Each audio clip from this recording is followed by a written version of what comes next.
नमस्कार प्यारे विद्यार्थियों। माध्यमिक शिक्षा मंडल भोपाल द्वारा आयोजित होने वाली वर्ष 2025 की द्वितीय अवसर की परीक्षा में आप सभी का स्वागत है। मैं जयप्रकाश नेमा इस कक्षा में आपका स्वागत करता हूं। मैं कक्षा 12वीं के विषय व्यवसाय अध्ययन से संबंधित कुछ महत्वपूर्ण प्रश्न उत्तर आपके साथ में डिस्कस करने वाला हूं।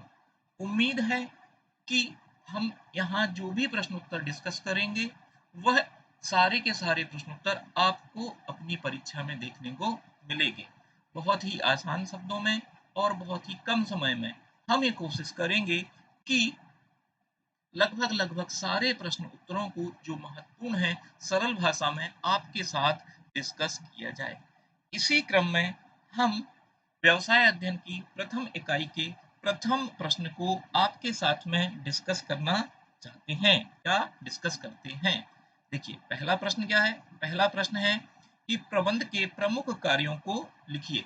तो हम सभी जानते हैं कि प्रबंध के प्रमुख 5 कार्य होते हैं, जिनमें से पहला कार्य होता है नियोजन, दूसरा होता है संगठन, तीसरा होता है नियुक्तिकरण, चौथा होता है निर्देशन और पांचवा होता है नियंत्रण।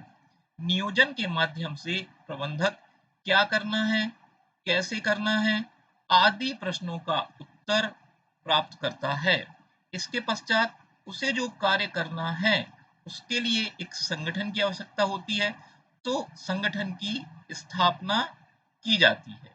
तत्पश्चात संगठन के कार्यों को करने के लिए व्यक्तियों की आवश्यकता होगी, अतः निश्चित योग्यता वाले व्यक्तियों की नियुक्ति संगठन में की जाती है। तत्पश्चात जिन व्यक्तियों को हमने संगठन में नियुक्त किया है उन्हें निश्चित नियमों के आधार पर उस कार्य को करने की आवश्यकता होती है, अतः प्रबंधक के द्वारा उन्हें समय समय पर निर्देशित किया जाता है। वह कार्य जो कि निश्चित व्यक्तियों को दिया गया है, क्या वे उस कार्य को पूर्ण कर रहे हैं या नहीं कर रहे हैं, तब आवश्यकता होती है उन्हें नियंत्रित करने की। अर्थात अगर कार्य जो उन्हें दिया गया है वह सही कर रहे हैं तो अच्छी बात है, और अगर निश्चित मानकों पर वह कार्य नहीं कर रहे हैं तो उन्हें नियंत्रित करने की आवश्यकता होती है। इस तरह प्रबंध के 5 कार्य होते हैं, जिसमें सबसे पहला है नियोजन, फिर है संगठन, फिर है नियुक्तिकरण, फिर है निर्देशन और अंतिम कार्य होता है नियंत्रण। धन्यवाद।